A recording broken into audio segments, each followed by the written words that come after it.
টাইমিটৰ দৰ্শকসকলক স্বাগতম জনাইছো আৰু এই মুহূৰ্তত এটা গুৰুত্বপূৰ্ণ খবৰ লৈ আহিছো। আজি ২৬ জানুৱাৰীত গণৰাজ্য দিৱস আৰু গণৰাজ্য দিৱসৰ দিনাই দিল্লীৰ ৰাজপথ কঁপাবলৈ ইতিমধ্যে সাজু হৈছে প্ৰতিবাদী কৃষক। ১০ লাখ কৃষক ইতিমধ্যে সাজু হৈছে। বিভিন্ন প্ৰান্তত দিল্লীৰ পদপথত ইতিমধ্যে তেওঁলোকে প্ৰতিবাদী মিছিল বাহিৰ কৰিবৰ বাবে সাজু হৈছে। বৃহৎ ট্ৰেক্টৰ ৰেলী বাহিৰ কৰিব। গণৰাজ্য দিৱসৰ দিনাই কৃষকৰ বৃহৎ প্ৰতিবাদী মিছিল ট্ৰেক্টৰ ৰেলীৰে দিল্লী কঁপাবলৈ সাজু হৈছে লাখ লাখ কৃষক। কৃষি আইনৰ বিৰোধিতাৰে ১০ লাখকৈ কৃষকে বাহিৰ কৰিব এই বৃহৎ প্ৰতিবাদী মিছিল। বিভিন্ন প্ৰান্তৰ পৰা দিল্লীলৈ ৰাওনা হৈছে কৃষকসকল। তিনিটাকৈ পথেৰে উলিয়াব এই বৃহৎ ৰেলী। গণৰাজ্য দিৱসৰ দিনাই বৃহৎ কাৰ্যসূচী হাতত লৈছে গাজীপুৰ সীমান্ত, অৱসৰ সীমান্ত, হাপুৰ ৰোডেৰে প্ৰতিবাদী সমদল বাহিৰ কৰিব। দিল্লীৰ সীমান্তৰ চিল্লা বৰ্ডাৰৰ পৰাও ৰাওনা হৈছে কৃষক। দিল্লীত কটকটীয়া নিৰাপত্তা বেহু গঢ়ি তোলা হৈছে। এই মুহূৰ্তত এই গুৰুত্বপূৰ্ণ খবৰ আমি দৰ্শকক দি আছো। আজি ২৬ জানুৱাৰী গণৰাজ্য দিৱস আৰু গণৰাজ্য দিৱসৰ দিনাই তেওঁলোকে হুংকাৰ প্ৰদান কৰিছিল দিল্লীৰ ৰাজপথত প্ৰতিবাদী মিছিল বাহিৰ কৰিব আৰু তাৰ বাবে পূৰ্ণোদ্যমে তেওঁলোক সাজু হৈছে। সমান্তৰালকৈ প্ৰতিবাদকাৰীক ৰুধিবৰ বাবে সষ্টম হৈ পৰিছে আৰক্ষী প্ৰশাসন। দিল্লীৰ ৰাজপথত আজি বৃহৎ প্ৰতিবাদী কাৰ্যসূচী কৃষকসকলে এই প্ৰতিবাদী কাৰ্যসূচী হাতত লৈছে। বৃহৎ ট্ৰেক্টৰ ৰেলীৰে তেওঁলোকে মিছিল বাহিৰ কৰিব আৰু ইতিমধ্যে আমি দৰ্শকক জনাই আছো গণৰাজ্য দিৱসৰ দিনাই কৃষকৰ এই বৃহৎ প্ৰতিবাদী মিছিল ট্ৰেক্টৰ ৰেলীৰে দিল্লী কঁপাবলৈ ইতিমধ্যে সাজু হৈছে লাখ লাখ কৃষক। প্ৰায় ১০ লাখ কৃষকে এই প্ৰতিবাদত অংশগ্ৰহণ কৰিব। বিশেষকৈ ৯টাকৈ প্ৰান্তত কৃষকে প্ৰতিবাদী মিছিল বাহিৰ কৰাৰ কথা আছিল, কিন্তু চৰকাৰে ৩টা প্ৰান্তৰহে অনুমতি প্ৰদান কৰিছে। ৩খনকৈ কৃষি আইনৰ বিৰুদ্ধে এই প্ৰতিবাদী মিছিল তেওঁলোকে বাহিৰ কৰিব আৰু এই প্ৰতিবাদত অংশগ্ৰহণ কৰিব মহিলাও। দিল্লীৰ সীমান্তত ইতিমধ্যেই সমবেত হৈছে লাখ লাখ কৃষক আৰু কৃষকসকলক নজৰবন্দী কৰিব দিল্লী আৰক্ষীয়ে। সিন্ধু, তিৰ্কি, গাজীপুৰ সীমান্তত এইকেইটা প্ৰান্তৰ পৰা তেওঁলোকে এই ৰেলী বাহিৰ কৰিব। ক্ৰমান্বয়ে দিল্লী অভিমুখে তেওঁলোকে ৰাওনা হ'ব আৰু তাৰ পাছতেই তেওঁলোকৰ এই প্ৰতিবাদী মিছিল বাহিৰ কৰিব। দীৰ্ঘদিনীয়া তেওঁলোকৰ দাবী আছিল, প্ৰায় ১.৫ মাহ অতিক্ৰম কৰিলে, কিন্তু আজি পৰ্যন্ত কোনো ধৰণৰ সমাধান নোলাল। কেন্দ্ৰীয় চৰকাৰ নিজৰ স্থিতিত অটল আছে, কৃষকসকল নিজৰ স্থিতিত অটল। তেওঁলোকৰ ধাৰাবাহিক আন্দোলন অব্যাহত ৰাখিছে। প্ৰচণ্ড শীতকো নেওচি তেওঁলোকে প্ৰতিবাদ চলাই নিছে। বিভিন্ন ধৰণৰ ব্যতিক্ৰমী প্ৰতিবাদী কাৰ্যসূচী হাতত লৈছিল বিগত কেইদিনত দেখিবলৈ পোৱা গৈছিল আৰু এই প্ৰতিবাদৰ মাজতেই বহু কৃষকে প্ৰাণ হেৰুৱাইছিল। ইখনৰ পিছত সিখনকৈ বৈঠক অনুষ্ঠিত কৰা হৈছিল। প্ৰায় ১০ লানি বৈঠক অনুষ্ঠিত হৈছিল, কিন্তু আজি পৰ্যন্ত কোনো ধৰণৰ সমাধান নোলাল। ৩খনকৈ কৃষি আইন বাতিলৰ দাবীত অটল আছে সকল কৃষক। এই প্ৰতিবাদী কাৰ্যসূচীত আজিৰ দিনটোত মহিলাই অংশগ্ৰহণ কৰিব। ট্ৰেক্টৰ ৰেলীৰ বাবে কৃষকে মানিব লাগিব চৰকাৰৰ কেইটামান চৰ্ত। এই মুহূৰ্তত গুৰুত্বপূৰ্ণ খবৰ দি আছো। গণৰাজ্য দিৱসৰ উদযাপন স্থলীৰ পৰাই দূৰত কৰিব লাগিব ট্ৰেক্টৰ ৰেলী। নিৰাপত্তাৰক্ষীক সহযোগ কৰিব লাগিব কৃষকসকলে। ট্ৰেক্টৰৰ গতিবেগ ঘণ্টাত ১৫ৰ পৰা ১৮ কিলোমিটাৰ হ'ব লাগিব। ৰেলীৰ সময়ত অভাৰটেক কৰিব নোৱাৰিব ট্ৰেক্টৰে। ট্ৰেক্টৰৰ সংখ্যা আগতীয়াকৈ জনাব লাগিব। এখন ট্ৰেক্টৰত সৰ্বাধিক ৫জন লোকহে যাব পাৰিব। কেৱল ৰাষ্ট্ৰীয় পতাকা আৰু কৃষকৰ পতাকাহে লৈ যাব পাৰিব। লাঠি বা আন সামগ্ৰী লৈ যাব নোৱাৰিব কৃষকসকলে। উগ্ৰ বেনাৰ, পোষ্টাৰ নিব নোৱাৰিব কৃষকসকলে। ট্ৰেক্টৰ ৰেলীৰ বাবে কৃষকে এইকেইটা চৰ্ত মানি চলিব লাগিব, অন্যথা তেওঁলোকৰ বিৰুদ্ধে ব্যৱস্থা গ্ৰহণ কৰিব। গণৰাজ্য দিৱসৰ উদযাপন স্থলীৰ পৰাই দূৰত কৰিব লাগিব ট্ৰেক্টৰ ৰেলী। নিৰাপত্তাৰক্ষীক সহযোগ কৰিব লাগিব কৃষকসকলে। ট্ৰেক্টৰৰ গতিবেগ ঘণ্টাত ১৫ৰ পৰা ১৮ কিলোমিটাৰ হ'ব লাগিব। ৰেলীৰ সময়ত অভাৰটেক কৰিব নোৱাৰিব ট্ৰেক্টৰে।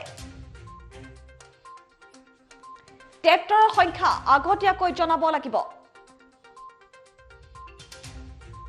এখন ট্ৰেক্টৰত সৰ্বাধিক 5 জন লোকহে যাব পাৰিব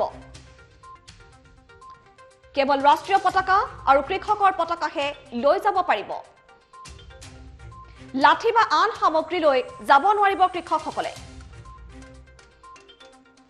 উগ্ৰ বেনাৰ পোষ্টাৰ নিব নোৱাৰিব কৃষকসকলে কিছুমান শৰ্ত আচলতে বান্ধি দিছে বৃহৎ প্ৰতিবাদী মিছিল তেওঁলোকে বাহিৰ কৰিব চৰকাৰৰ বিৰুদ্ধে হুঁচাৰ হৈ পৰিছে এই কৃষকসকল এই প্ৰতিবাদত অংশগ্ৰহণ কৰিব 10 লাখকৈ কৃষকে বিভিন্ন প্ৰান্তৰ পৰা কৃষকসকল দিল্লীত সমবেত হৈছেহি এতিয়াও আহি আছে বহু কৃষক আৰু এই ট্ৰেক্টৰ ৰেলী আজি গণৰাজ্য দিৱসৰ দিনটোত তেওঁলোকে হাতত লৈছে কিন্তু গণৰাজ্য দিৱসৰ দিনটোত তেওঁলোকে ট্ৰেক্টৰ ৰেলী উলিয়ালেও কিছুমান শৰ্ত মানি চলিব লাগিব চৰকাৰৰ নটাকৈ প্ৰান্তত কৃষকসকলে এই প্ৰতিবাদ কৰাৰ কথা আছিল কিন্তু চৰকাৰৰ অনুমতিক্ৰমে 3টা পথে আচলতে মুকলি কৰি দিয়া হৈছে 3খনকৈ কৃষি আইন বাতিলৰ দাবীত আজিও তেওঁলোক উত্তাল হৈ আছে পৰিৱেশ পৰিস্থিতি যথেষ্ট ভয়ংকৰ হৈ পৰিছে দিল্লীত কটকটীয়া নিৰাপত্তা বেহুৰ গঢ়ি তোলা হৈছে প্ৰতিবাদকাৰীক ৰুধিবৰ বাবে সষ্টম হৈছে আৰু ট্ৰেক্টৰ ৰেলীত নজৰ ৰাখিব দিল্লীৰ প্ৰশাসনে জুনেৰে নজৰ ৰখা হ'ব এই ট্ৰেক্টৰ ৰেলীত বৃহৎ প্ৰতিবাদী মিছিল বাহিৰ কৰিছে আজি কৃষকসকলে আৰু ইতিমধ্যে আমি দৰ্শকক জনাইছো ট্ৰেক্টৰ ৰেলীৰ বাবে কৃষকে চৰকাৰৰ কেইটামান শৰ্ত মানি চলিব লাগিব অন্যথা তেওঁলোকৰ বিৰুদ্ধে ব্যৱস্থা গ্ৰহণ কৰিব চৰকাৰে গণৰাজ্য দিৱস উদযাপন স্থলীৰ পৰা দূৰত কৰিব লাগিব ট্ৰেক্টৰ ৰেলী নিৰাপত্তাৰক্ষীক সহযোগ কৰিব লাগিব কৃষকসকলে ট্ৰেক্টৰৰ গতিবেগ ঘণ্টাত 15 পৰা 18 কিলোমিটাৰ হ'ব লাগিব ৰেলীৰ সময়ত অভাৰটেক কৰিব নোৱাৰিব ট্ৰেক্টৰৰ সংখ্যা আগতীয়াকৈ জনাব লাগিব এখন ট্ৰেক্টৰত সৰ্বাধিক 5 জন লোকে যাব পাৰিব কেৱল ৰাষ্ট্ৰীয় পতাকা আৰু কৃষকৰ পতাকাহে লৈ যাব পাৰিব লাঠি বা আন সামগ্ৰী লৈ যাব নোৱাৰে কৃষকসকলে ইফালে উগ্ৰ বেনাৰ পোষ্টাৰ নিব নোৱাৰিব কৃষকসকলে কিন্তু এই মুহূৰ্তত আন এক গুৰুত্বপূৰ্ণ খবৰ আমি দৰ্শকক দি আছো 1 ফেব্ৰুৱাৰীত সংসদ ভৱনলৈ পদযাত্ৰা কৰিব কৃষকসকলে বাজেট অধিৱেশনৰ দিনাই কৃষকৰ প্ৰতিবাদী কাৰ্যসূচী ঘোষণা কিষাণ মৰ্চাই ঘোষণা কৰিছে প্ৰতিবাদী কাৰ্যসূচী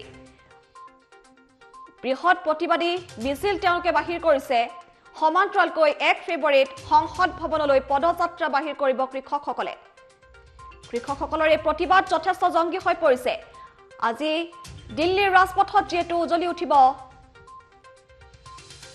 12 ৰখনীয়া কাৰ্যসূচী আৰু তেনে সময়ত কৃষকসকলে এই প্ৰতিবাদী মিছিল বাহিৰ কৰিবলৈ ওলাইছে 9টাকৈ প্ৰান্তত এই প্ৰতিবাদ কৰাৰ কথা আছিল কিন্তু চৰকাৰৰ পৰা 3টা প্ৰান্তৰ অনুমতি প্ৰদান কৰিছে কিন্তু ৰেলী কৰাৰ সময়ত কিছু শৰ্ত মানি চলিব লাগিব চৰকাৰৰ অন্যথা তেওঁলোকৰ বিৰুদ্ধে ব্যৱস্থা গ্ৰহণ কৰিব ট্ৰেক্টৰ ৰেলীৰে দিল্লী কপাবলৈ ইতিমধ্যে হাজু হৈছে লাখ লাখ কৃষক হিন্দু তিৰ্কি গাজীপুৰ সীমান্তৰ পৰা এই কৃষকসকল আহিছে আৰু দিল্লী অভিমুখে ৰাওনা হৈছে কৃষকসকল কিছু মুহূৰ্তৰ পাছতে এই প্ৰতিবাদী মিছিল বাহিৰ কৰিব এই কৃষকসকলে এই প্ৰতিবাদত অংশগ্ৰহণ কৰিব মহিলাও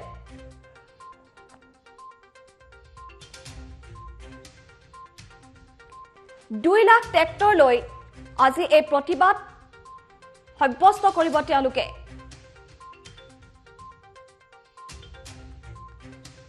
ইতিমধ্যে আমি দৰ্শকক জনাই আছো গাজীপুৰ সীমান্ত অফচৰৰ সীমান্ত হাপুৰ ৰোডেৰে প্ৰতিবাদী সমদল বাহিৰ কৰা হ'ব দিল্লীৰ সীমান্তৰ জিলা বৰ্ডাৰৰ পৰা ৰাওনা হৈছে কৃষকসকল কটকটীয়া নিৰাপত্তা বেহু গঢ়ি তোলা হৈছে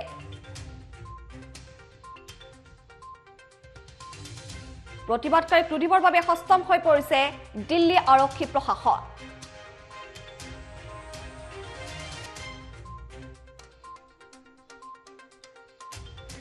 কৃষকৰ এই প্ৰতিবাদক বাধা দিবলৈ ৰাজধানী চহৰ দিল্লীত সাজু হৈ আছে প্ৰশাসন মঙ্গলবাৰে পুৱতি নিশাৰে পৰা দিল্লীৰ প্ৰৱেশৰ নানা পথত বিশাল বেৰিকেড গঢ়ি তোলা হৈছে দিল্লীত প্ৰৱেশ কৰিব পৰা কেইবাটাও পথত অস্থায়ী বেৰাৰে বন্ধ কৰি দিছে মুঠৰ ওপৰত প্ৰতিবাদকাৰীক ৰুধিবৰ বাবে সম্পূৰ্ণৰূপে পূৰ্ণোদ্যমে সাজু হৈছে প্ৰশাসন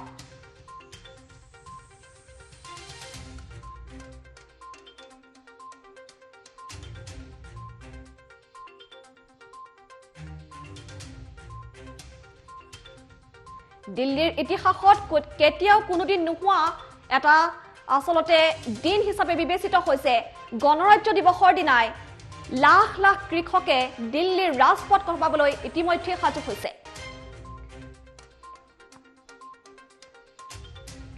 প্ৰশাসনে নিৰ্ধাৰণ কৰি দিয়া পথৰ বিপৰীতে কৃষকসকলে তেওঁলোকে বিচৰা পথৰে ট্ৰেক্টৰ ৰেলী আগবঢ়াই নিব খুজিলে আৰক্ষী আৰু নিৰাপত্তা ৰক্ষীৰ সৈতে সংঘৰ্ষ হোৱাৰ আশংকা ব্যক্ত কৰিছে কৃষক সংগঠনসমূহৰ নেতৃত্বই